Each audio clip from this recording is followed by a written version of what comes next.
Angkor Wat is an enormous Buddhist temple complex located in northern Cambodia.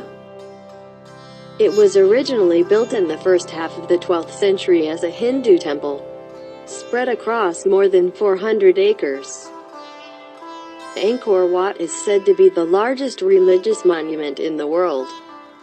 Its name, which translates to Temple City in the Khmer language of the region, references the fact it was built by Emperor Sarawarman II, who ruled the region from 1113 to 1150 as the state temple and political center of his empire. Originally dedicated to the Hindu god Vishnu, Angkor Wat became a Buddhist temple by the end of the 12th century. Although it is no longer an active temple, it serves as an important tourist attraction in Cambodia, despite the fact it sustained significant damage during the autocratic rule of the Khmer Rouge regime in the 1970s and in earlier regional conflicts. Angkor Wat is located roughly 5 miles north of the modern Cambodian city of Siem Reap, which has a population of more than 200,000 people. However, when it was built, it served as the capital of the Khmer Empire, which ruled the region at the time. The word Angkor means capital city in the Khmer language, while the word Wat means temple. Initially, Angkor Wat was designed as a Hindu temple, as that was the religion of the region's ruler at the time, Sarawarman II. However, by the end of the 12th century, it was considered a Buddhist site.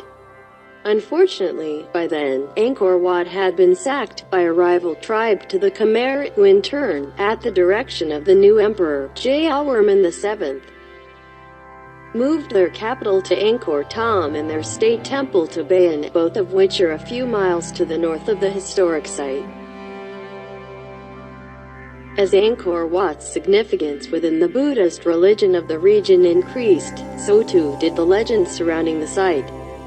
Many Buddhists believe the temple's construction was ordered by the god Indra, and that the work was accomplished in one night.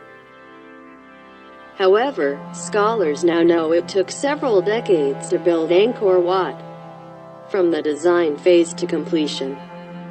Although Angkor Wat was no longer a site of political, cultural or commercial significance by the 13th century, it remained an important monument for the Buddhist religion into the 1800s. Indeed, unlike many historical sites, Angkor Wat was never truly abandoned. Rather, it fell gradually into disuse and disrepair. Nonetheless, it remained an architectural marvel unlike anything else. It was rediscovered in 1840s by the French explorer Henri Mouhot, who wrote that the site was grander than anything left to us by Greece or Rome. The compliment can likely be attributed to the temple's design, which is supposed to represent Mount Meru, the home of the gods, according to tenets of both the Hindu and Buddhist faiths. Its 5 towers are intended to recreate the 5 peaks of Mount Meru, while the walls and moat below honor the surrounding mountain ranges and the sea. By the time of the site's construction, the Khmer had developed and refined their own architectural style, which relied on sandstone. As a result, Angkor Wat was constructed with blocks of sandstone. A 15-foot-high wall, surrounded by a wide moat, protected the city, the temple and residents from invasion. And much of that fortification is still standing. A sandstone causeway served as the main access point for the temple. Inside these walls, Angkor Wat stretches across more than 200 acres. It's believed that this area included the city, the temple structure and the emperor's palace, which was just north of the temple.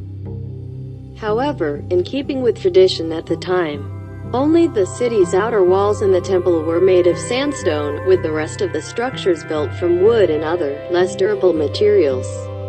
Hence, only portions of the temple and city wall remain.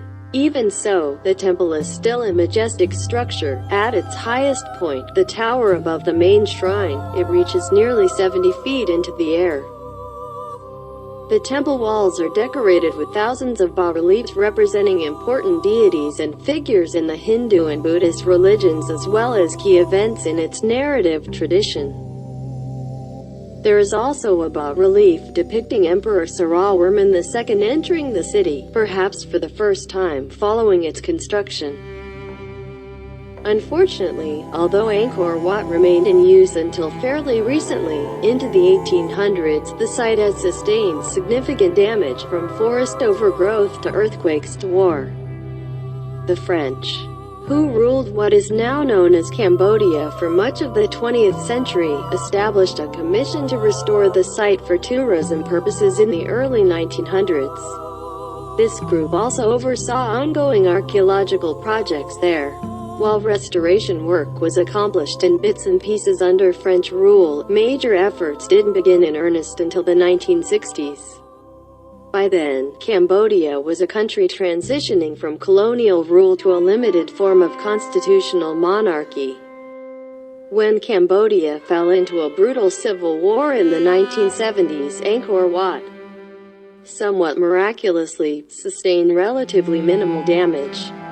The autocratic and barbarous Khmer Rouge regime did battle troops from neighboring Vietnam in the area near the ancient city, and there are bullet holes marking its outer walls as a result. Since then, with the Cambodian government undergoing numerous changes, the international community, including representatives of India, Germany and France, among others, have contributed to the ongoing restoration efforts. The site remains an important source of national pride for Cambodians. In 1992, it was named a UNESCO World Heritage Site, although visitors to Angkor Wat numbered in just a few thousands at the time.